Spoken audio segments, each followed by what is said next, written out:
Batosay tatamaan ngayon habang sino makakakuha ng turtle? Walang iba kundi si Roma, pero siya din ang unang mawala, first blood. Habang nagtabog na si Dave Villa, pero walang naging follow-up doon sa pagtabog niya. Walang mana si Chick Siya Max. pa pinalagbag. German suplex mula kay Arwiz. Kaning ito, Max.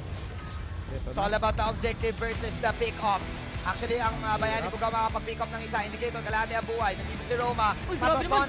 Si Indicator. Nandito si Spidey trying to save his ally. Habang si Angel tinulang at pinaapoy ni Angel ang kanyang mga kalaban. Sinindihan. Performance lang start ng game 1.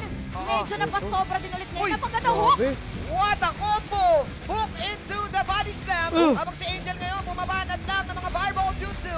Pero wala nang damage output ang side ng pulang palaban. Bayani mo pa makakuha. Chipmunks will take down Arwiz. Pero this time sabi ni Spidey, nandun lang ako sa gilid. Pulis lang ako. Ay, naku. Habang si Batosay ay tatamaan ng ligaw na bala. Pumalaw yung side ng Bayaning Bughaw dito eh kasi meron na silang slow Oo. tapos ang haharot pa ng hero nitong pulang palaban. Okay, yun yung unang lord ng laban na to. Nakagat! Ultimate mula kay Indicator. Magdadabog ba si Villa? Villa! Makakapagdabog hindi na!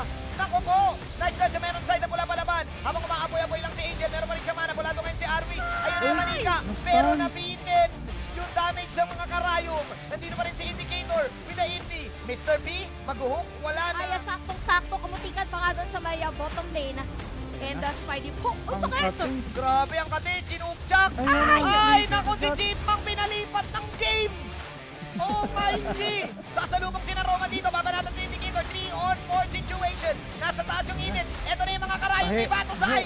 Uy, parang ito na yata yung natay nila. Kakayanin pa ni Batosay ito. Mawawala si Mr. P. Angel! Pero nandito si Arwiz. Habang si Angel makapag-flicker out. Pero doon sila inubos ni Arwiz. Si Spidey buhay pa rin. Ang naiwan na lang si Roma. Hook! Hook sa muka! 16-5. Wipeout! 7K lang yung mula niya. Pag tumatama kasi lagi yung skill, automatic makakapag-zone. Ginamit na naman yung shadow kill para dito kay Spidey. Okay. Godlike. Oh no. Napitas yung Chipmunk. 2 heroes are down para sa side na Bayani Bughaw. Kaya naman tapusin to ng side na pula-pulaban.